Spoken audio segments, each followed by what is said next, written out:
എല്ലാ കാര്യത്തിലും സപ്പോർട്ടും ചെയ്യാൻ പാടില്ലാത്ത കാര്യങ്ങൾ ചെയ്യേണ്ടെന്ന് ചെയ്യും. ഈ ചുമരുമ്മ എഴുതിയ ചില വാചകങ്ങളുണ്ട്. അതിലെ ഒരു വാചകം എനിക്ക് വളരെ ഇഷ്ടപ്പെട്ടു. അതിനെക്കുറിച്ച് ചർച്ച ചെയ്യണം എന്നാണ് ഞാൻ ഉദ്ദേശിക്കുന്നത്. പക്ഷേ നമ്മുടെ വിഷയം മറ്റൊന്നാണ്. നമ്മളെ കുട്ടികളെക്കുറിച്ചിട്ടാണ് നാം ഇന്ന് ചർച്ച ചെയ്യുന്നത്. കുട്ടികളെക്കുറിച്ച് ചർച്ച ചെയ്യുകയാണെങ്കിൽ എനിക്കും 2 കുട്ടികളുണ്ട്. കുട്ടികളെ നാം എങ്ങനെ വളർത്തണം എന്ന് പഴയ രൂപത്തിലല്ല, ഇന്നത്തെ കാലത്ത് നമ്മൾ കുട്ടികളെ വളർത്തണമെങ്കിൽ ആദ്യം മൊബൈൽ വേണം. കുട്ടികൾ ഭക്ഷണം കഴിക്കണമെങ്കിൽ മൊബൈൽ കയ്യിൽ കൊടുക്കണം. എന്ത് പരിപാടിക്ക് കുട്ടികളെ ക്ഷണിച്ചാലും മൊബൈൽ എന്ന വാക്ക് മാത്രമാണ് വരുന്നത്. അത് കൂടുതലായിട്ടും ഈ കുട്ടികൾക്ക് ഈ മൊബൈലിൻ്റെ ആവശ്യകത തോന്നി തുടങ്ങിയത് ഈ 2020 ശേഷമുണ്ടായ കൊറോണയ്ക്ക് സ്കൂളിലും മദ്രസയിലുമെല്ലാം ഓൺലൈൻ ക്ലാസ്സുകളാണ് ഉണ്ടായിരുന്നത്. അതിൻ്റെ ഭാഗമായി കുട്ടികൾ മൊബൈലിൻ്റെ അടിമകളാവുകയും പിന്നെ കൊറോണയ്ക്ക് ശേഷം സ്കൂളുകൾ തുറന്നപ്പോഴും വീണ്ടും അത് സ്ഥിരമായി അധ്യാപകർ അവരുടെ ജോലി കുറയ്ക്കുന്നതിന് വേണ്ടി സ്കൂളിൽ പോയി നേരെ ക്ലാസ് എടുത്താലും വൈകുന്നേരം ഹോംവർക്ക് ചെയ്യാനും മറ്റുള്ള പ്രവർത്തികളും മൊബൈലിൽ ഓൺലൈനായി വീണ്ടും വിടുകയും കുട്ടികൾ സ്ഥിരമായി മൊബൈലിന് അടിമകളാവും ചെയ്യുന്ന ഒരവസ്ഥയാണ് നമുക്കുണ്ടായിട്ടുള്ളത്. ഈ വലിയ കുട്ടികൾ സ്കൂളിൽ പോകുന്ന കുട്ടികളെ കണ്ടുകൊണ്ട് അവരുടെ താഴെയുള്ള കുട്ടികൾ, കൊച്ചുകുട്ടികൾ 3ഉം 2ഉം വയസ്സുള്ള കുട്ടികൾ പോലും ഇത് കണ്ടിട്ടാണ് പഠിക്കുന്നത്. വലിയ കുട്ടികളെ കണ്ടിട്ടാണ് ഏത് സ്വഭാവവും ചെറിയ കുട്ടികൾ പഠിക്കുന്നത്. അവർക്കും ഇന്ന് മൊബൈൽ ആവശ്യമുണ്ട്. അപ്പോൾ ഒരു വീട്ടിൽ 2ഉം 3ഉം 4ഉം മൊബൈൽ ഉണ്ടായാലും ഇന്ന് കുട്ടികളുടെ സങ്കടങ്ങൾ തീർക്കാൻ നമുക്ക് തികയുകയില്ല. അത് വളരെ ദോഷം ചെയ്യുന്നൊരു കാര്യമാണ്. കുട്ടികൾ മറ്റുള്ള കാര്യങ്ങളിലൊന്നും ശ്രദ്ധിക്കാതെ, ഇപ്പോൾ പഠനത്തിൽ ശ്രദ്ധിക്കാതെ, വായനയിൽ ശ്രദ്ധിക്കാതെ, മറ്റുള്ള നമ്മൾ പൊതുവായിട്ട് ഇപ്പോൾ നമ്മൾ മഗ്‌രിബിക്കേഷൻ, നിസ്കാരം, ഖുർആൻ പാരായണം, മറ്റുള്ള കാര്യങ്ങൾ, ദീനീയായ പ്രവർത്തനങ്ങൾ അതിലൊന്നും ശ്രദ്ധിക്കാതെ എല്ലാ ടൈമിലും കുട്ടികളും വയസ്സായവരും ഈ വാട്സപ്പിലും മൊബൈലിൽ ഇരിക്കുകയാണ് ഇന്നിപ്പോൾ ചെയ്യുന്നത്. കുട്ടികളെക്കാൾ കൂടുതൽ അധികം ഈ വലിയവരാണ് ഇന്നത് ഉപയോഗിക്കുന്നത്. അത് നമ്മുടെ സമൂഹത്തെ ബാധിച്ചൊരു വലിയ പ്രശ്നമാണത്. അത് നാം എല്ലാം മാറ്റിയെടുക്കേണ്ടതുണ്ട്. ബഹുമാനപ്പെട്ട അധ്യക്ഷൻ, വേദിയിലും സദസ്സിലും ഇരിക്കുന്ന പ്രമുഖ വ്യക്തികളെ, വിദ്യാർത്ഥികളെ, നാട്ടുകാരെ, സുഹൃത്തുക്കളെ, ബ്രൈറ്റ് അക്കാദമി നടത്തുന്ന പ്രസംഗ പരിശീലനത്തിൻ്റെ ഭാഗമായിട്ട് ഇവിടെ നിമിഷപ്രസംഗം സംഘടിപ്പിക്കുകയാണ്. നിമിഷപ്രസംഗത്തിൽ എനിക്ക് തന്നിട്ടുള്ള വിഷയം വെള്ളവസ്ത്രമാണ്.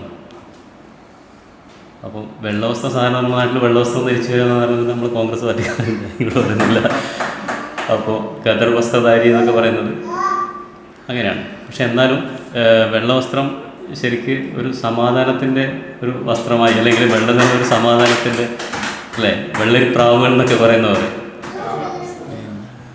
എൻ്റെ വീട് കൊണ്ടോട്ടിയാണ്. ഞാൻ കോർമറ സ്ഥലത്തുള്ളത്. ഞാൻ സാറിൻ്റെ ക്ലാസ്സുകളൊക്കെ യൂട്യൂബിൽ ഇങ്ങനെ കേൾക്കുന്നുണ്ട്. പിന്നെ എന്താ പറയുക, ഞാൻ തേപ്പ് പടവ് ഇങ്ങനെ എല്ലാ പണിക്ക് പോകാനുണ്ട്. അപ്പം ചെറിയ സ്ഥാപനത്തിൽ സെക്രട്ടറിയാണ്. അപ്പോൾ എനിക്ക് നിന്ന് സംസാരിക്കാനുള്ളൊരു ബുദ്ധിമുട്ട് കൊണ്ടാണ് മറ്റേ ക്ലാസ് അറ്റൻഡ് ചെയ്യാന്നുള്ള ഇതിൽ വന്നത്. ബഹുമാനപ്പെട്ട അധ്യക്ഷൻ, ഇവിടെ എത്തിയ പ്രഗത്ഭ വ്യക്തികളെ, ഞാൻ ഏറെ ഇഷ്ടപ്പെടുന്ന പ്രിയപ്പെട്ട വിദ്യാർത്ഥികളെ, എല്ലാവർക്കും എൻ്റെ നമസ്കാരം. ബ്രൈറ്റ് അക്കാഡമി സംഘടിപ്പിച്ച പ്രസംഗ പരിശീലന ക്ലാസ്സിൽ നമ്മുടെ സംസാര വൈഭവം വർദ്ധിപ്പിക്കുന്നതിൻ്റെ ഭാഗമായി ഈ റൂമിനകത്തുള്ള ഏതെങ്കിലും ഒരു വസ്തുവിനെക്കുറിച്ച് സംസാരിക്കലാണ് ഇപ്പോൾ നമ്മുടെയൊക്കെ ദൗത്യം. അതിൻ്റെ ആദ്യഘട്ടം എന്നോണം എനിക്ക് നൽകിയ വിഷയം AC-യാണ്. AC-യെക്കുറിച്ച് സംസാരിക്കലാണ് എൻ്റെ ദൗത്യം. ഇന്ന് നമുക്കറിയാം ഇത് മഴക്കാലമാണ്. പക്ഷേ ശക്തമായ ചൂട് ഇന്നലെ രാത്രിയൊക്കെ നമ്മൾ അനുഭവിക്കുന്നുണ്ട്. AC വളരെ നല്ലത് തന്നെയാണ്. പക്ഷേ നാം വാങ്ങുമ്പോഴും അത് ഉപയോഗിക്കുമ്പോഴും വളരെയധികം ശ്രദ്ധിക്കേണ്ടതുണ്ട്. നമ്മുടെ ഈ കറണ്ട് ബില്ല് കൂട്ടുന്ന AC-കളുണ്ട്, ഇൻവെർട്ടർ AC-കളുണ്ട്, പിന്നെ ഓരോ ഹാളിനനുസരിച്ച് വെക്കേണ്ട AC ഉണ്ട്. ഇപ്പോൾ ഈ AC എന്ന് പറയുമ്പോൾ 1.5 ടണ്ണാണ്. ശരിക്കും ഈ ഹാളിനകത്ത് ഇത് പോരാ. ഇത് വെച്ചപ്പോഴേ പറഞ്ഞിരുന്നു ഈ ഹാളിലേക്ക് ഒരു 10-50 പേരൊക്കെ ഇരിക്കുകയാണെങ്കിൽ ഇത് പോരാ, ഒന്നുകൂടി നമുക്ക് അവിടെ വെക്കണം. അപ്പോൾ ഞാൻ പറഞ്ഞു ഇപ്പോൾ നമുക്കിത് വെക്കാം, പിന്നെ കുറച്ച് കഴിഞ്ഞിട്ട് നമുക്ക് ചൂടൊക്കെ അനുഭവപ്പെടുകയാണ് എങ്കിൽ നമുക്കൊന്നുകൂടി വെക്കാം എന്ന് പറഞ്ഞ് തൽക്കാലം അങ്ങനെ നിർത്തിയിരിക്കുകയാണ്. ഇപ്പം എനിക്ക് തോന്നുന്നു അധികം വൈകാതെ ഒന്നുകൂടി ഈ ഹാളിനകത്ത് വെക്കേണ്ടി വരും. അപ്പോൾ AC നല്ലത് വാങ്ങുക, നല്ലത് ഉപയോഗിക്കുക, കൃത്യമായി ഉപയോഗപ്പെടുത്തുക. നമുക്കൊക്കെ ആ ഒരു ബോധവും ചിന്തയൊക്കെ ഉണ്ടാവട്ടെ. നല്ല വിഷയമായിരുന്നു. ഇത്രയും സമയം എൻ്റെ ശബ്ദം ശ്രവിച്ച നിങ്ങൾക്കെല്ലാവർക്കും എൻ്റെ സന്തോഷവും നന്ദിയും അറിയിച്ചുകൊണ്ട് എൻ്റെ വാക്കുകൾ ഞാൻ ഉപസംഹരിക്കുകയാണ്. എല്ലാവർക്കും നന്ദി. ബഹുമാനാദരവുകൾ നിറഞ്ഞ പ്രിയപ്പെട്ട ഫൈസൽ സാർ, എൻ്റെ പ്രിയപ്പെട്ട സുഹൃത്തുക്കൾ, സഹോദരി സഹോദരന്മാരെ, എല്ലാവർക്കും എൻ്റെ ഹൃദയാഭിവാദ്യങ്ങൾ. ബ്രൈറ്റ് അക്കാദമി ഇന്ന് പ്രത്യേകമായി സംഘടിപ്പിച്ച ഈ പരിപാടിയുടെ വിഷയം സ്ത്രീ എന്നതാണ്. ഓരോ സ്ത്രീയും നമ്മുടെ ജീവിതത്തിൻ്റെ പ്രചോദനമാണ്. നമ്മുടെ ജീവിതത്തിൻ്റെ ദിശ നിർണ്ണയിക്കുന്നത് സത്യത്തിൽ സ്ത്രീയാണ്. ഓരോ വീട്ടിലും നമ്മളെ വിളക്കണയാതെ കാക്കുന്നത്, നമ്മുടെ ജീവിതത്തിൻ്റെ വെളിച്ചമാവുന്നത് നമ്മുടെ പ്രിയപ്പെട്ട അമ്മയാണ്, ഉമ്മയാണ്. ഒരു പരിധി കഴിഞ്ഞാൽ പിന്നെ അത് ഭാര്യയാവും, പിന്നെ അത് മക്കളാവും. എങ്ങനെയായാലും സ്ത്രീ എന്നത് നമ്മുടെ ജീവിതത്തിലെ ഏറ്റവും സുഗന്ധം പരത്തുന്ന ഒരു അനുഭവമാണ്. അത് എല്ലാ അർത്ഥത്തിലും ഓരോരുത്തർക്ക് ഓരോ അനുഭവമായിരിക്കും. എൻ്റെ ഉമ്മ എന്നോട് എപ്പോഴും പറയാറുണ്ട്, ചേമ്പിൻ്റെ തള്ളയാണെങ്കിലും തള്ളയാണ്. അതൊരു വല്ലാത്ത വാക്കാണ്. ഞാൻ ഇന്ന് കുറേ സാഹിത്യ പുസ്തകങ്ങളൊക്കെ വായിച്ചിട്ടുണ്ട്, പക്ഷെ അത്രത്തോളം സാഹിത്യമുള്ളൊരു വാക്ക് ഞാൻ കേട്ടിട്ടില്ല. കാരണം മക്കൾ വികൃതി കാണിക്കുമ്പം പറയുന്നൊരു വാക്കാണ് ചേമ്പിൻ്റെ തള്ളയാണെങ്കിലും തള്ള. ഉമ്മ പോയാൽ അറിയാം ഉമ്മാൻ്റെ വില എന്നുള്ള അർത്ഥത്തിലാണ് പറയുന്നത്. കണ്ണ് പോകുമ്പോഴറിയാം കണ്ണിൻ്റെ വില എന്നാണ്. അപ്പോൾ അത്തരത്തിലുള്ള വെളിച്ചങ്ങൾ നമ്മളായിട്ട് നമ്മളെ വാക്കുകൾ കൊണ്ട്, പ്രവൃത്തികൾ കൊണ്ട് ഊതിക്കെടുത്താതിരിക്കുക എന്ന ഒരു വലിയ സന്ദേശം ആദ്യം എന്നോടും നിങ്ങളോടും പങ്കുവെച്ചുകൊണ്ട് ഈ പരിപാടിക്ക് എല്ലാവിധ ആശംസകളും സന്തോഷവും അറിയിച്ചുകൊണ്ട് നിർത്തുന്നു. Thank you. ബഹുമാനപ്പെട്ട അധ്യക്ഷൻ, വേദിയിലും സദസ്സിലും ഇരിക്കുന്ന പ്രഗത്ഭ വ്യക്തികളെ എല്ലാവർക്കും എൻ്റെ നമസ്കാരം. ബ്രൈറ്റ് അക്കാദമി സംഘടിപ്പിച്ച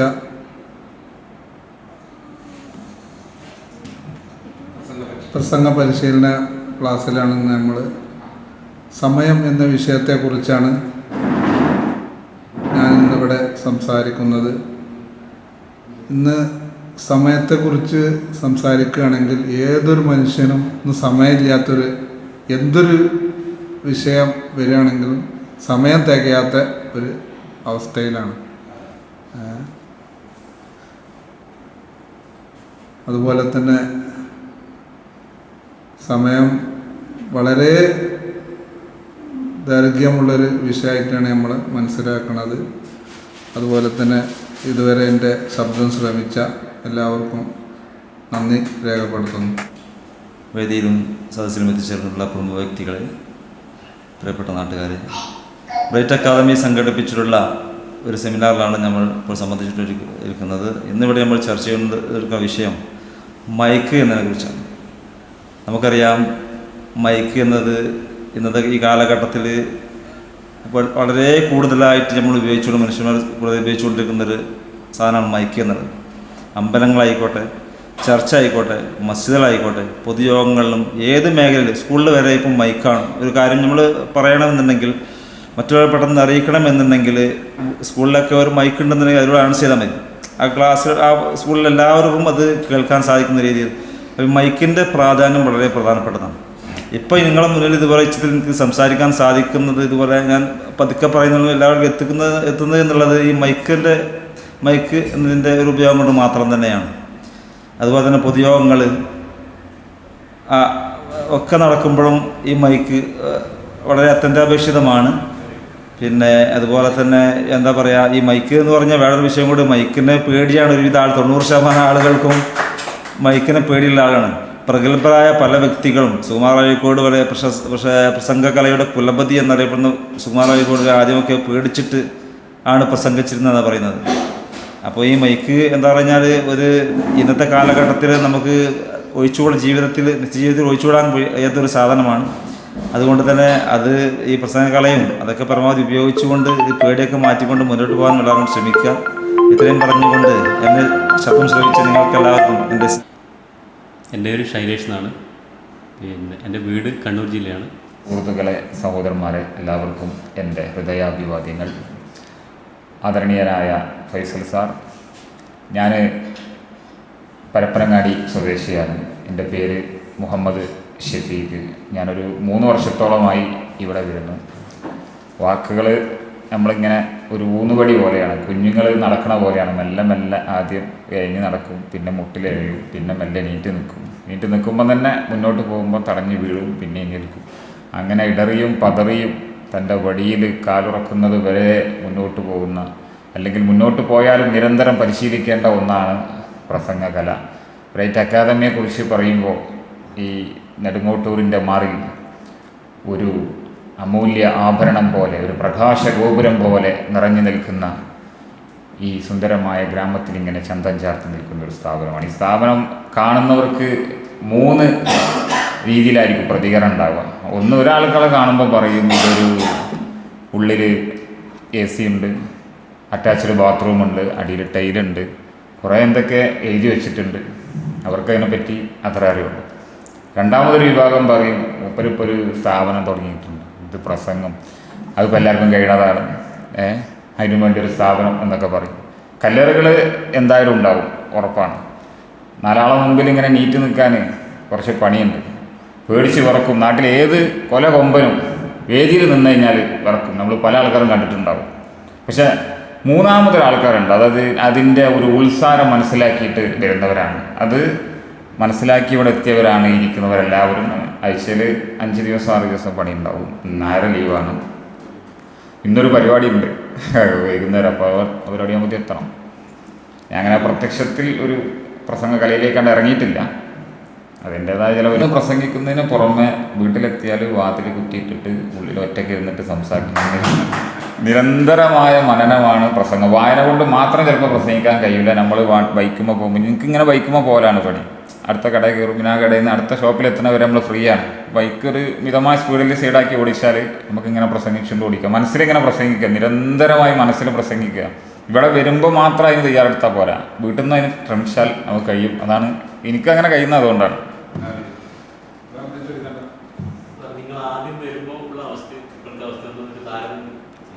ആദ്യമായിട്ട് ഞാൻ വേദി നിന്നപ്പോൾ എനിക്ക് വലിയ പേടിയില്ലായിരുന്നു, വലിയ ബുദ്ധിമുട്ടില്ലാതെ ഞാൻ പ്രസംഗിച്ചിട്ടുണ്ട്. കാരണം അതിന് മുന്നേ ഞാൻ എൻ്റെ മനസ്സിലൊരു വേദി ഉണ്ടാക്കി, അതിൽ തന്നെ ഞാൻ തന്നെ പന്തലുണ്ടാക്കി, ഞാൻ തന്നെ ഒരു അധ്യക്ഷനായിട്ട് ഒരുപാട് ഓഡിയൻസിന് മുന്നേ ഞാൻ പ്രസംഗിച്ചു, ഒരുപാട് പ്രസംഗിച്ചാണ്.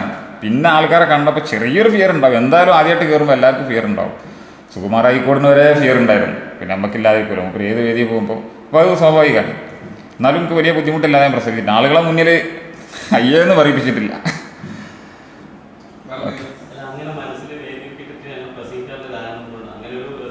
അതെനിക്ക് അതിനോട് ഭയങ്കര താല്പര്യമുണ്ട്. ഞാൻ ഒരു സ്ഥാനത്ത് നിന്നതുകൊണ്ട് എനിക്ക് പ്രസംഗിക്കാൻ ഇതിന് വേണ്ടിയിലൂടെ വന്നതല്ല. എനിക്ക് ആ പ്രസംഗ കലയോട് താല്പര്യം ഉണ്ടായതുകൊണ്ടാണ് അങ്ങനെ പ്രസംഗിക്കുന്നത്.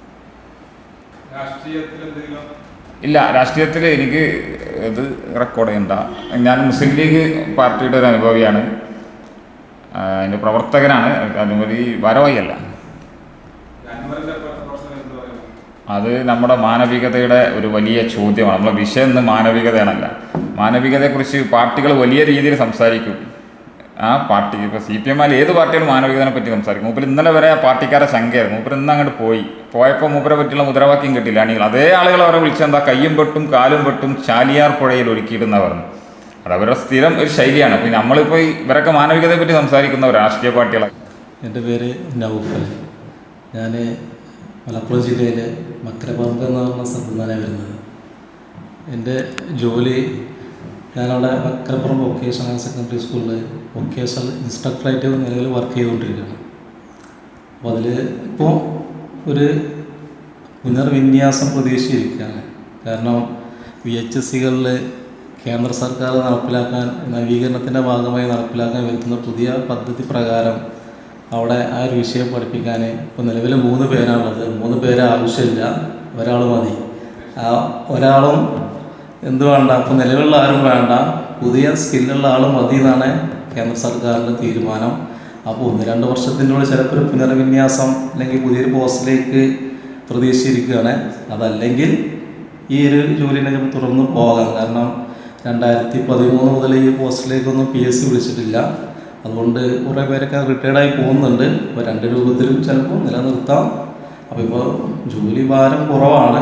അതുകൊണ്ട് അവിടുത്തെ ക്ലറിക്കൽ വർക്കുകളൊക്കെ ചെയ്യാൻ ആളില്ലാത്തതുകൊണ്ട് അത് ചെയ്യാൻ എനിക്ക് പ്രത്യേക താല്പര്യം ഉണ്ടായതുകൊണ്ട് ആ വർക്കും കൂടെ ഈ ഒരു ജോലി കൂടിയും ചെയ്തു പോകുന്നുണ്ട്. എന്നാലും അൽഹംദുലില്ലാ. പിന്നെ ഞാനിവിടെ വീട്ടിൽ ഭാര്യ, 3 മക്കൾ, അനിയൻ, പെങ്ങൾ, ഉപ്പ, ഉമ്മ. ഞങ്ങൾ പുതിയ വീട് വെച്ച് തൊട്ടടുത്ത് തന്നെയാണ് താമസം. ഭാര്യ ഗവൺമെൻറ് ജോലിയുണ്ട്. ഗവൺമെൻറ് താലൂക്ക് ഹോസ്പിറ്റലിൽ ടെക്നിക്കൽ അസിസ്റ്റൻ്റായിട്ട് വർക്ക് ചെയ്യാണ്. പിന്നെ 3 മക്കളാണുള്ളത്. മൂത്ത മോന് 7ാം ക്ലാസ്സിലാണ്, രണ്ടാമത്തെ മോന് 3ാം ക്ലാസ്സിലും, താഴെ ഏറ്റവും ഇളയത് മോളാണ്, മോള് 1ാം ക്ലാസ്സിലാണ്. അപ്പോൾ ഞാനിവിടെ എത്തിപ്പെടാനുള്ളൊരു സാഹചര്യം എന്ന് പറഞ്ഞത് ഷെഫീഖ് സാറ് പറഞ്ഞില്ലേ, പ്രസംഗ കലയോടുള്ള അതിയായ താല്പര്യം മൂലമല്ല. ഞങ്ങൾ സ്കൂളിൽ ജോയിൻ ചെയ്തിട്ട് കുറച്ച് വർഷങ്ങളായി. അപ്പോൾ ഞാൻ ഇതിന് മുമ്പ് വർക്ക് ചെയ്തത് കോഴിക്കോടായിരുന്നു, ഒരു 4-5 വർഷം. അപ്പോൾ അവിടെ നമുക്ക് പറഞ്ഞാൽ ആ സ്കൂളിൽ പൊതു പരിപാടി ഉണ്ടാകുമ്പോൾ ഞങ്ങളെ പ്രത്യേകം ക്ഷണിക്കാറൊന്നുമില്ല. കാരണം ഞാൻ ചെന്ന് കഴിഞ്ഞാൽ ലാബിൻ്റെ പിന്നെ സ്റ്റോക്ക് രജിസ്റ്റർ അത് ചെക്ക് ചെയ്യുക, ആവശ്യമില്ലാത്തുള്ള സാധനങ്ങൾ എഴുതി വെക്കുക. കൂടുതലും ലാബിലായിരിക്കും. അങ്ങനെ കൂടുതലായിട്ട് ഈ ഒരു പൊതുവേദിയിലേക്ക് അല്ലെങ്കിൽ ആ ഒരു സ്കൂളിൻ്റെ കോമൺ സ്പേസിലേക്ക് വല്ലാതെ പോകാറില്ല. ലാബിൽ തന്നെ കുട്ടികൾ വരുമ്പോൾ സൗകര്യങ്ങൾ ചെയ്തു കൊടുക്കുക, കാര്യങ്ങൾ പറഞ്ഞു കൊടുക്കുക, അങ്ങനത്തെ രീതിയിലായിരുന്നു പോയിരുന്നത്. ഞാൻ സ്ഥലം മാറി വേറൊരു സ്ഥാപനത്തിലേക്ക് ചെന്നപ്പോൾ അവിടെ ഒരിക്കലും ഫംഗ്ഷൻ ഉണ്ടായി. പിന്നെ കുട്ടികളെ സെൻഡ് ഓഫ് പാർട്ടി ഉണ്ടായപ്പോൾ പ്രിൻസിപ്പൾ എല്ലാവരെയും വിളിച്ചിരുത്തി. അപ്പോൾ ആ ഒരു രീതിയിൽ ലാസ്റ്റ് ഒരു ആശംസ പ്രസംഗം പറയാൻ പറഞ്ഞപ്പോൾ എന്നെ കൊണ്ടത് കഴിഞ്ഞില്ലെങ്കിൽ നമ്മൾ പറഞ്ഞൊന്നുമില്ല, ഓക്കെ എന്ന് പറഞ്ഞു. വേണമെന്നുണ്ടെങ്കിൽ അത്രയേ ഉള്ളൂ, താല്പര്യമുള്ള ആളുകൾ പറയാമെന്ന് പറഞ്ഞു. പക്ഷെ എന്നെ കൊണ്ടത് കഴിഞ്ഞില്ല. പക്ഷെ എനിക്കത് ഭയങ്കര മാനസികമായിട്ട് ബുദ്ധിമുട്ടുണ്ടാക്കി. എനിക്കെന്നെ തോന്നി ഇതിങ്ങനെ നമ്മൾ ഇത്രയും കാലമായിട്ട് നമ്മളെ കൊണ്ട് ഒരു ആശംസ പറയാൻ പറ്റുന്നില്ലെങ്കിൽ അത് ഭയങ്കര ഒരു മോശമായൊരു തോന്നൽ എനിക്കെന്നെ ഉണ്ടായി. പിന്നെ എൻ്റെ അടുത്ത സ്റ്റേജ് എന്ന് പറഞ്ഞത് ഇത് എങ്ങനെയെങ്കിലുമൊക്കെ പഠിച്ചെടുക്കണം എന്നുള്ളൊരു സ്റ്റേജായിരുന്നു. അപ്പോൾ അതിനൊരു അന്വേഷണം തുടങ്ങിയപ്പോൾ കുറേ എല്ലാം ചെക്ക് ചെയ്തു, യൂട്യൂബിൽ കുറേ കാര്യങ്ങളൊക്കെ ചെക്ക് ചെയ്തു, കുറേ പരസ്യങ്ങൾ നോക്കി. അവസാനം ഞാൻ ഒരു യൂട്യൂബിൽ നിന്നൊരു വീഡിയോ ആണ് ഫൈസൽ സാറെ ഈ ക്ലാസ്സിനെ കുറിച്ച് യൂട്യൂബിൽ നിന്നുള്ള എനിക്ക് യൂട്യൂബിൽ നിന്നാണ് ഇൻഫർമേഷൻ കിട്ടിയത്. അത് പ്രകാരം സാറെ ഞാൻ ഫോണിൽ വിളിക്കുകയും ഞാൻ ഇവിടെ വന്ന് പിന്നെ അഡ്മിഷൻ എടുക്കുകയാണ് ചെയ്തത്. ലൈഫ് ടൈം അഡ്മിഷനാണ് എടുത്തത്. അതുപോലെ തന്നെ സാർ അന്ന് എന്നോട് പറഞ്ഞു, ഞാൻ അതിൻ്റെ മുമ്പ് 2-3 സ്ഥലത്ത് പോയി അന്വേഷിച്ചിട്ടുണ്ടായിരുന്നു, എങ്ങനെയാണ് അത് നിങ്ങളെ ക്ലാസ്സിൽ പങ്കെടുത്ത് കഴിഞ്ഞാൽ നമ്മൾ ധൈര്യമായിട്ട് ഒരു സ്റ്റേജിൽ കയറി പ്രസംഗിക്കുമെന്നൊക്കെ ചോദിക്കുമ്പോൾ അവരെല്ലാവരും പറഞ്ഞത് എന്നോടൊരു വാക്ക് മാത്രമാണ്, ഇത് തീർച്ചയായിട്ടും പ്രസംഗിക്കും എന്നൊക്കെ പറഞ്ഞു. പക്ഷെ എനിക്ക് അത്ര കോൺഫിഡൻ്റ് ആയി. ഇവിടെ വന്ന് ഞാൻ സാറോട് അതേ ചോദ്യം ചോദിച്ചു. സാറൊന്നും പറഞ്ഞില്ല. സാർ എന്നോട് പറഞ്ഞു, താങ്കളിപ്പോൾ ഫീസ് തരണ്ട, ഈ ഒരു ക്ലാസ്സിൽ നിങ്ങൾ ഇരിക്ക്, അതിന് ശേഷം വേണമെന്നുണ്ടെങ്കിൽ തീരുമാനിക്കുക ചേരണോ ചേരണ്ടേന്ന്. ഞാൻ ഒരു ക്ലാസ്സിൽ ഇരുന്നപ്പോൾ തന്നെ എനിക്ക് മനസ്സിലായി പ്രസംഗം പഠിക്കാനുള്ള ഏറ്റവും ശരിയായ മെത്തേഡ് അത് ഇവിടെ തന്നെയാണ്. ആ ഒരു ഇതിൻ്റെ ബേസിലാണ് ഞാൻ എന്ത് ചെയ്തത്, ആ ഒരു ലൈഫ് ടൈം അഡ്മിഷൻ ഫീസ് കൊടുത്ത് ചേർന്നത്. ഇപ്പം എൻ്റെ ഒരു അവസ്ഥ എന്ന് പറഞ്ഞു കഴിഞ്ഞാൽ സാറ് ഏകദേശം ഒരു 10 ക്ലാസ്സിൽ അവിടെ പങ്കെടുത്തിട്ടുണ്ട്. അപ്പോൾ സാറ് പറഞ്ഞ കുറച്ച് ഒരു ക്ലാസ് പ്രകാരം ഞാൻ നാളെ ഒരു ഫംഗ്ഷൻ ഉണ്ടെങ്കിൽ, സ്കൂളിൽ ഫംഗ്ഷൻ ഉണ്ടെങ്കിൽ ഞാൻ അങ്ങനെ വിചാരിക്കും ആ ഫംഗ്ഷനിലേക്ക് നമ്മൾ ക്ഷണിക്കാൻ സാധ്യതയുണ്ട്. അതുകൊണ്ട് അതുമായി ബന്ധപ്പെട്ട് എന്തെങ്കിലുമൊക്കെ ഒന്ന് എന്നെ വിളിച്ചാലും വിളിച്ചിട്ടില്ലെങ്കിലും ഞാൻ ഒന്ന് മനസ്സിൽ കരുതിയിട്ട് വളരെ കുറഞ്ഞ ദീർഘമായിട്ടുള്ള പ്രസംഗമൊന്നുമല്ല, വളരെ കുറഞ്ഞ ഒരു 2-3 ഒരു 4-5 വരികൾ ഞാൻ എന്ത് ചെയ്യും മനസ്സിലുണ്ട്, ജസ്റ്റ് തലേന്നൊന്നും എന്ത് ചെയ്യും പറഞ്ഞു നോക്കിയിട്ടൊക്കെ ഞാൻ പോകാൻ. ചിലപ്പോൾ വിളിച്ച് കഴിഞ്ഞാൽ എന്ത് ചെയ്യാൻ പറ്റും, നമുക്ക് സംസാരിക്കാൻ പറ്റും. അപ്പോൾ ഞാൻ പിന്നെ അൽഹംദുലില്ലാ ഞാൻ ഇത് കഴിഞ്ഞൊരു 4-5 സ്ഥലത്ത് അത് കുഴപ്പമില്ലാത്ത രൂപത്തിൽ എന്ത് ചെയ്തിട്ടുണ്ട്. വലിയൊരു പിന്നെ പ്രസംഗം എന്നല്ലെങ്കിലും ഒരു ആശംസ പ്രസംഗമൊക്കെ ഞാൻ എന്ത് ചെയ്തിട്ടുണ്ട്, ഇതിനെ കൊണ്ടിപ്പോൾ സംസാരിക്കാൻ പറ്റുന്നുണ്ട്. അപ്പോൾ ഒന്നും അല്ലാത്ത രീതിയിൽ നിന്ന് ഇപ്പോൾ നടന്ന് സാറ് പറഞ്ഞ പോലെ നമ്മളങ്ങനെ തുടങ്ങിയിട്ടേ ഉള്ളൂ. അപ്പോൾ ആ തുടക്കമൊക്കെ നല്ല രൂപത്തിൽ എന്ത് ചെയ്യണം എന്നെ കൊണ്ട് ചെയ്യാൻ പറ്റുന്നുണ്ടെന്ന് തോന്നലുണ്ട്. പക്ഷെ ഇപ്പോഴത്തെ എൻ്റെ ഒരു ചെറിയ പ്രശ്നം എന്ന് പറഞ്ഞാൽ ഇപ്പം നമ്മളൊരു സഭയിൽ ഇങ്ങനെ ഇരിക്കുമ്പോൾ പെട്ടെന്നൊരു വിഷയത്തെക്കുറിച്ച് സംസാരിക്കാൻ പറഞ്ഞാൽ എൻ്റെ മനസ്സാകെ ബ്ലാങ്കോ, ഒന്നും കിട്ടൂല.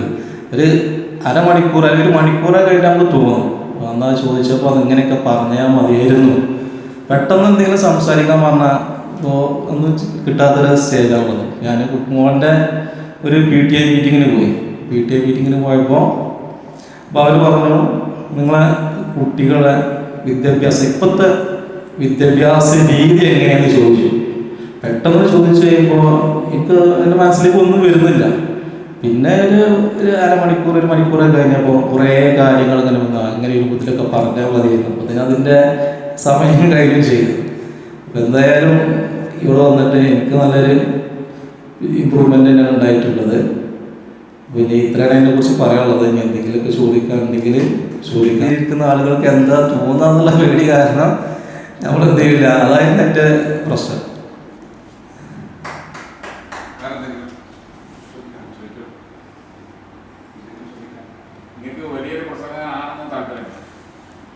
സത്യം പറഞ്ഞാൽ വലിയൊരു പ്രസംഗമാവാനൊന്നും താല്പര്യമില്ല എനിക്ക്. എൻ്റെ ഈ ഒരു ജോലിയുമായി ബന്ധപ്പെട്ട് കാര്യങ്ങൾ എന്തെങ്കിലും ചോദിച്ചു കഴിഞ്ഞാൽ വ്യക്തമായിട്ട് എണീറ്റ് നിന്നിട്ട് എത്ര ജനക്കൂട്ടം ഉണ്ടെങ്കിലും കാര്യങ്ങൾ വ്യക്തമായിട്ട് പറയാനുള്ളൊരു കഴിവുണ്ടാവും. ഏതൊരു ഇതിലാണെങ്കിലും ഒരാൾ എന്നെ വിളിച്ചിട്ട് 2 കാര്യം എന്തെങ്കിലും സംസാരിക്കാൻ പറഞ്ഞാൽ അതൊരു പേടിയും കൂടാതെ എണീറ്റ് നിന്ന് സംസാരിക്കാനുള്ള ഒരു കഴിവ് എനിക്ക് വേണം. അത് 2 മക്കളാണ്. 2 മകൻ, ഒരു മകൻ, ഒരു കുട്ടിയുള്ളൂ. ഭാര്യ, ഉമ്മ ആണ് എൻ്റെ കുടുംബം. പിന്നെ ഇതൊക്കെ തന്നെയാണ് കുടുംബവുമായിട്ട് ബന്ധപ്പെട്ട് പറയാനുള്ളത്. പിന്നെ ഇപ്പം ഞാനിപ്പോൾ ഇവിടെ ഇന്ന് 7ാമത്തെ ക്ലാസ്സാണ്. ഇതിലിപ്പോൾ എല്ലാവരും നിങ്ങൾ 3 ആളും പുതുതാണ്. പിന്നെ ഈ ആൾ നമ്മളെ നാട്ടുകാരൻ തന്നെയാണ്. പിന്നെ കൂടുതലായി ഒന്നും പറയാനില്ല. ഇത്രയും നേരം എൻ്റെ ശബ്ദം തന്നെ ഒരുപാട് അവസരങ്ങൾ ഉണ്ടാവുന്ന സമയത്ത് നമുക്ക് സംസാരിക്കാൻ ധൈര്യമില്ല. അതന്നെ. ഇല്ല, സംഘടനാ രംഗത്ത് രാഷ്ട്രീയമില്ല. പക്ഷെ മദർസ, പള്ളി അങ്ങനെയൊക്കെയുള്ള ഇതിൽ പ്രവർത്തിക്കുന്നുണ്ട്. ഒരു 5 വർഷമായിട്ട്.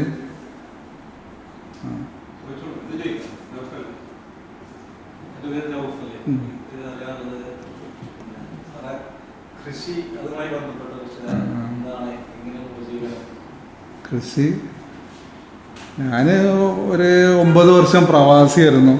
പിന്നെ വീട്ടിൽ അങ്ങനെ ആളില്ലാത്ത കാരണം പ്രവാസം അവസാനിപ്പിച്ചു. നമ്മൾ വാപ്പകാരന്മാരായിട്ടുള്ള അവരിതിൽ അങ്ങനെ പോവാണ്. എല്ലാം ഉണ്ട്. നെല്ലുണ്ട്. ആ സമയത്ത് അതുണ്ടാവും. തോട്ടങ്ങളുണ്ട്. ഇതൊക്കെ നോക്കി നടക്കും. അതെ.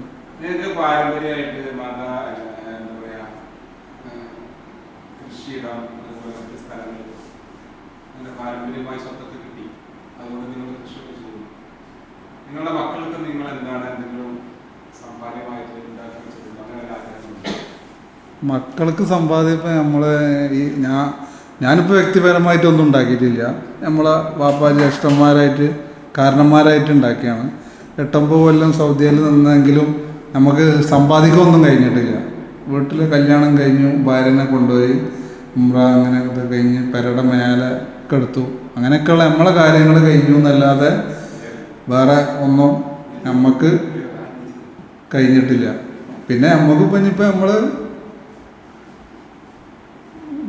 എന്താ ചോദിച്ച് മക്കൾക്ക് വേണ്ടിയിട്ട് ഇപ്പോൾ സമ്പാദ്യമൊന്നും നമ്മളായിട്ട് ഒന്നും കരുതിയിട്ടില്ല. നമ്മളടുത്ത് എന്തെങ്കിലും ഉണ്ടാവുകയാണെങ്കിൽ നമ്മളിപ്പോൾ സ്വത്ത് നമ്മളെ വാപ്പാൻ്റെതും ഉമ്മാൻ്റെതൊക്കെ ഉണ്ടല്ലോ, അതിനിപ്പോൾ നമ്മളെ മക്കൾക്കുള്ളത് തന്നെയല്ലേ. പ്രസംഗിക്കാന്ന് പറഞ്ഞാൽ ഇപ്പം ഞാനിപ്പോൾ നിങ്ങൾ ഇവിടെ വന്നപ്പോൾ ഞാൻ തന്നെ അതിശയപ്പെട്ടു. നിങ്ങളിപ്പോൾ വാട്സപ്പിൽ ക്ലാസ് കണ്ടിരുന്നു അല്ലേ? അപ്പോൾ അതാണത്. നമുക്ക് നിങ്ങൾ ആദ്യം വന്നതാണെന്നും പറഞ്ഞു ഇവിടെ അല്ലേ. നമ്മളിപ്പോൾ 6ാമത്തെ ക്ലാസ്സാണ്. 7ാമത്തെയാണ് ഇന്ന് ആദ്യം വന്നിട്ടുണ്ടല്ലേ? അതല്ലേ. ഞാൻ എൻ്റെ ഫാൾട്ട് എന്താ വെച്ചാൽ 7ാമത്തെ ക്ലാസ് എന്ന് പറഞ്ഞിട്ട് കാര്യമില്ല, അടുപ്പിച്ച് വന്നിട്ടില്ല. ഇപ്പം 2.5 മാസം ഞാൻ അടുപ്പിച്ച് വന്നിട്ടില്ല, തുടർച്ച വേണം. അതാണ് ഇപ്പം നമ്മൾ ഇപ്പം കഴിഞ്ഞ വ്യാഴാഴ്ച വന്നിരുന്നു, ഈ ഞായറാഴ്ച വന്നു. നമുക്ക് അന്ന് എന്തെങ്കിലും ഒരു കെട്ടിത്തിരിച്ചിലുണ്ടാവും ആ സമയത്ത്. അതാണ്. ആ വിഷയത്തിൽ ഇപ്പോൾ നിലപാടിപ്പോൾ എൻ്റെ നിലപാട് അൻവർ എന്ന് പറഞ്ഞാൽ ഒരു സ്വതന്ത്ര ഇടതുപക്ഷത്തിൻ്റെ സ്വതന്ത്ര MLA ആണ്. അപ്പോൾ പാർട്ടിക്ക് കീഴിലുള്ള ഏത് നേതാക്കന്മാരും പാർട്ടിയുടെ ഏത് രാഷ്ട്രീയ പാർട്ടിയിലാണെങ്കിലും പാർട്ടിക്ക് അതീതനായി നിൽക്കണം എന്നാണ് ഏതൊരു രാഷ്ട്രീയ പാർട്ടിയുടെ നിലപാട്. അങ്ങനെയാണ്. ലീഗാണെങ്കിലും കോൺഗ്രസ് ആണെങ്കിലും.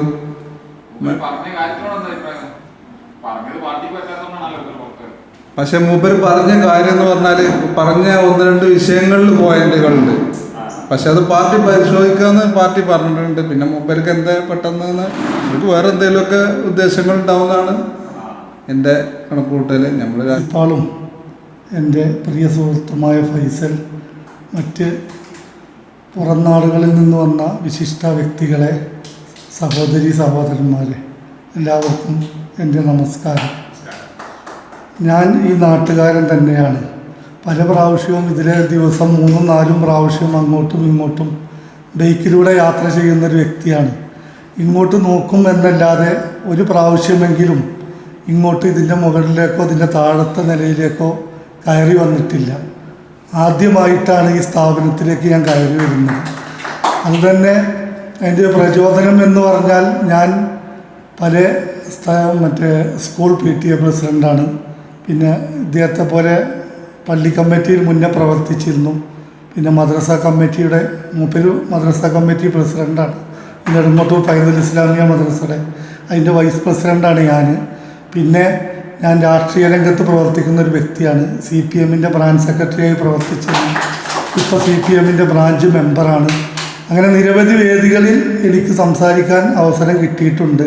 അപ്പോൾ ഞാൻ ഇവിടെ ഇങ്ങനെ ഒരു സ്ഥാപനം ആരംഭിച്ചു എന്ന് പറഞ്ഞ് കേൾക്കുമ്പോൾ തന്നെ പല പ്രാവശ്യവും ഇവിടെ വരാൻ ഞാൻ താല്പര്യപ്പെടുകയും പക്ഷേ പല കാരണങ്ങൾ കൊണ്ടും ഇവിടെ എത്തിപ്പെടാൻ സാധിച്ചിട്ടില്ല. ഇന്നാണ് അൽഹംദുലില്ലാഹ് അള്ളാഹുവിൻ്റെ മഹളായ ഫള് കൊണ്ട് ഈ സ്ഥാപനത്തിൽ എനിക്ക് വരാനും നിങ്ങളുമായി സംവദിക്കാനും അവസരം കിട്ടിയത്. അപ്പോൾ ഞാൻ കഴിഞ്ഞ 2-3 ദിവസങ്ങൾക്ക് മുമ്പ് നമ്മൾ സുഹൃത്തിൻ്റെ വീട്ടിൽ വെച്ച് ഒരു ഫംഗ്ഷനുമായി ഫൈസലിനോട് ബന്ധപ്പെടുക, എന്നാ അവിടെ പരിപാടി ചോദിച്ചേക്ക് ഞായറാഴ്ച വായോ എന്ന് പറഞ്ഞു. അതിൻ്റെ അടിസ്ഥാനത്തിലാണ് ഞാൻ മിഞ്ഞാന്നാണ് ആ പരിപാടി ഉണ്ടായത്, ഇങ്ങോട്ട് വന്നത്. അപ്പോൾ ഇനിയും ഒരുപാട് വലിയ പ്രസംഗികനൊന്നുമല്ല ഞാൻ, പക്ഷേ പ്രസംഗ പരിശീലനത്തിനും പോയിട്ടില്ല. സാഹചര്യങ്ങൾ കൊണ്ട് കിട്ടുന്ന വേദിയിൽ ഞാൻ സംസാരിച്ച് എനിക്ക് ജനങ്ങളുടെ മുന്നിൽ വന്ന് നിന്ന് സംസാരിക്കാൻ യാതൊരു ഭയപ്പാടുമില്ല. കയ്യു ഇറക്കൂല, നാവ് ഇറക്കൂല. കൃത്യമായ കാര്യങ്ങൾ സംസാരിക്കാൻ എനിക്ക് യാതൊരു ഭയവുമില്ല. കൃത്യമായി ഞാൻ സംസാരിക്കുന്ന വ്യക്തി. എന്നിരുന്നാലും ഞാനൊരു വലിയ പ്രാസംഗികനോ മുന്നേ സ്റ്റേജിൽ കയറി സംസാരിച്ചിട്ടൊന്നുമില്ല. ഇപ്പോൾ അടുത്ത കാലത്തായിട്ട് ഈ സ്കൂൾ PTA വന്നതിന് ശേഷം പല ആശംസാ പ്രസംഗങ്ങളും അതുപോലെ സ്കൂളിലെ പല ഉദ്ഘാടനവും പല പ്രസംഗങ്ങളും ഞാൻ നടത്തിയിട്ടുണ്ട്. വലിയ ദീർഘിപ്പിക്കുന്ന രീതിയിലുള്ള പ്രസംഗമൊന്നും ഞാൻ നടത്തിയിട്ടില്ല. പിന്നെ എൻ്റെ ജോലിയെക്കുറിച്ച് പറയുകയാണെങ്കിൽ ഞാനൊരു വലിയ ജോലിയൊന്നുമുള്ള വ്യക്തിയല്ല. നടുവട്ടം ജനതാ ഹൈസ്കൂളിൻ്റെ അടുത്ത് ചെറിയ കൊച്ചു കടയുമായി ഇരുന്ന് ജീവിക്കുന്ന ഒരു വ്യക്തിയാണ്. പിന്നെ 9 വർഷം പ്രവാസിയായിരുന്നു. 1999 പോയിട്ട് 2008 പ്രവാസ ജീവിതം അവസാനിപ്പിച്ച് ഞാൻ നാട്ടിൽ വന്നു. അപ്പോൾ എനിക്ക് കല്യാണം കഴിച്ചിട്ട് 10-15 വർഷമായിട്ട് ആണ് ആദ്യം കുട്ടി ഉണ്ടായത്. ഇപ്പോൾ എനിക്ക് 2 കുട്ടികളുണ്ട്. എൻ്റെ വീട്ടിൽ ഒരു വലിയ മോൻ 4ാം ക്ലാസ് പഠിക്കുന്നു. കല്യാണം കഴിച്ചിട്ട് 23 വർഷമായി. ഇപ്പോൾ മോന് 9 വയസ്സായിട്ടുള്ളൂ. ചെറിയ പെൺകുട്ടിയാണ്. ആ കുട്ടിക്ക് 3.5 വയസ്സായ ഒരു പെൺകുട്ടി. അതാണ് പിന്നെ ഉമ്മ, ഞാൻ, ഭാര്യ എന്നീ 5 അംഗങ്ങളുള്ള ഒരു സന്തുഷ്ട കുടുംബമാണ്. പക്ഷേ കച്ചവടവുമായി മുന്നോട്ട് പോകുമ്പോൾ ഇപ്പോഴത്തെ ഈ നാട്ടിലെ പരിതസ്ഥിതികൾ, ഈ കുട്ടികളൊക്കെ വളരെ സ്വഭാവങ്ങളും ഈ മയക്കുമരുന്ന്, ഈ മറ്റ് ലഹരി പദാർത്ഥങ്ങൾ, ഇങ്ങനത്തെ ഈ പ്രശ്നങ്ങളെല്ലാം കാരണം സ്കൂളിലൊക്കെ വളരെ സ്ട്രിക്റ്റായിട്ട് കുട്ടികളെയൊന്നും ഗേറ്റിൻ്റെ വെളിയിലേക്ക് വിടാത്തൊരു സ്ഥിതിയാണുള്ളത്. അപ്പോൾ അതുകൊണ്ട് എൻ്റെ കച്ചവടത്തെയും അത് ബാധിച്ചിട്ടുണ്ട്. അപ്പോൾ വേറെ എന്തെങ്കിലും ഒരു മേഖലയിലേക്ക് പോകണം എന്നുള്ളൊരു താല്പര്യപ്പെട്ടിരിക്കുകയാണ്. പക്ഷേ ഞാനൊരു ഹാർട്ട് പേഷ്യൻറ്റുമാണ്. അപ്പോൾ കൂടുതൽ ഭാരമുള്ളൊരു ജോലിയിലേക്ക് പോകാൻ എനിക്ക് കഴിയില്ല. അപ്പോൾ ഇങ്ങനെ അങ്ങോട്ടും ഇങ്ങോട്ടൊക്കെ പല ആളുകളുടെ സഹായം കൊണ്ടും പിന്നെ എന്താ വെച്ചാൽ ചെറിയ ചെറിയ കച്ചവടം കൊണ്ടും അങ്ങനെയൊക്കെയുള്ള ചില ചെപ്പടി വിദ്യകളിൽ നിന്ന് ആരെയും പറ്റിക്കാത്ത രൂപത്തിൽ ഹലാലായ രൂപത്തിൽ ചെറിയ ചെറിയ പരിപാടികൾ കൊണ്ടും പല സുഹൃത്തുക്കളെയും വീട്ടിലെ ചില കാര്യങ്ങളൊക്കെ നമ്മളിപ്പോൾ ഇവിടെ തൊട്ടടുത്ത് നായര വീടുണ്ട്, എൻ്റെ സുഹൃത്താണ്, 200 പഴക്കമുള്ളൊരു വീട്. അവിടെ എന്തെങ്കിലും പരിപാടിയൊക്കെ ഉണ്ടെങ്കിൽ അതിൻ്റെ കാര്യങ്ങളൊക്കെ നടത്തുക ഞാനാണ്. ആ വീട് നമ്മളെ കസ്റ്റഡിയിൽ. അങ്ങനെ പല പല കാര്യങ്ങളിലും ഈ കച്ചവടം കൊണ്ട് അങ്ങനെയൊക്കെയുള്ള, പിന്നെ നമ്മളെ കുടുംബത്തിലെ പല ആളുകളുടെയും സഹായം കൊണ്ടൊക്കെ ഇങ്ങനെ ജീവിച്ചു പോകുന്നു. ശരീരം എല്ലാം ഉണ്ട്, പക്ഷേ ആരോഗ്യസ്ഥിതി മോശമാണ്. അപ്പോൾ അതുകൊണ്ട് വേറൊരു വലിയ ജോലിക്ക് പോകാൻ എനിക്ക് കഴിയില്ല. അതൊക്കെയാണ് ജോലിയെക്കുറിച്ച് പറയാനുള്ളത്. ഇനി നിങ്ങൾക്ക് എന്തെങ്കിലും, ഞാൻ ആദ്യമായിട്ടാണ് ഇവിടെ വരുന്നത്, എന്തെങ്കിലും സംശയങ്ങളോ കാര്യങ്ങളോ എന്തെങ്കിലും ഉണ്ടെങ്കിൽ ചോദിക്കാം, മറുപടി പറയാം. എൻ്റെ പേര് സിദ്ദീഖ്. സിദ്ദീഖ് നല്ലൊരു ആമുഖത്തോടെ അടുക്കും ചിട്ടയോടെ ഒരു ഇരുത്തമെന്ന പ്രഭാഷകനെ പോലെയാണ് സംസാരിച്ചത്. താങ്കൾക്ക് ഒരു കഴിവുണ്ട് എന്ന് മറ്റാരെങ്കിലും തിരിച്ചറിഞ്ഞ് നിങ്ങളെ പ്രോത്സാഹിപ്പിച്ചിട്ടുണ്ടോ? അതിനെ നൽകിയിട്ടുണ്ടോ? എന്താ അതിനെക്കുറിച്ച് പറയാനുള്ളത്? ഇല്ല, ഞാൻ പറഞ്ഞപ്പോൾ ഒരു 1.5-2 വർഷമായി PTA രംഗത്ത് പ്രവർത്തിക്കുന്നു. അപ്പോൾ അതാണ് എനിക്ക് ആദ്യമായിട്ട് നമ്മളൊരു പ്രസംഗത്തെ ഇങ്ങനെ എന്തെങ്കിലും ഉദ്ഘാടനമോ ആശംസാ പ്രസംഗമൊക്കെ നമുക്ക് നടത്താനൊരു ചാൻസ് കിട്ടിയിട്ടുള്ളൂ.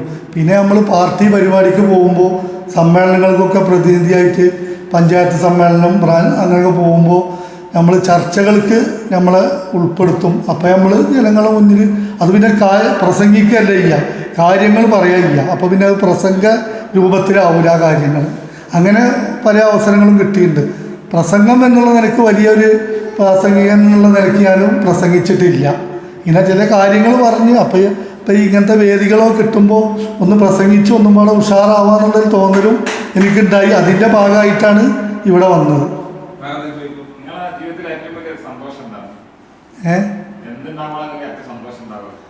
എൻ്റെ ജീവിതത്തിൽ എനിക്ക് ഏറ്റവും വലിയ സന്തോഷം ഉണ്ടായത് എന്താ വെച്ചാൽ, ഞാൻ പറഞ്ഞല്ലോ, എന്താ വെച്ചാൽ ഇന്നും ഞാൻ ഒരു കാര്യത്തിൽ ഈ ജോലി പ്രയാസങ്ങൾ കാരണം ഉണ്ടെങ്കിലും ഞാൻ 2008 ഞാൻ ഗൾഫിൽ നിന്ന് ഇവിടെ വന്നത് ഞാൻ ഒഴിവാക്കി വേറെ എന്തെങ്കിലും ഒരു ജോലി, കടയിലായിരുന്നു ജോലി, ഏതെങ്കിലും ഒരു കമ്പനിയിലോ മറ്റോ കയറാം എന്നുള്ള ഉദ്ദേശത്തിലാണ് ഇവിടെ നാട്ടിൽ വന്നത്.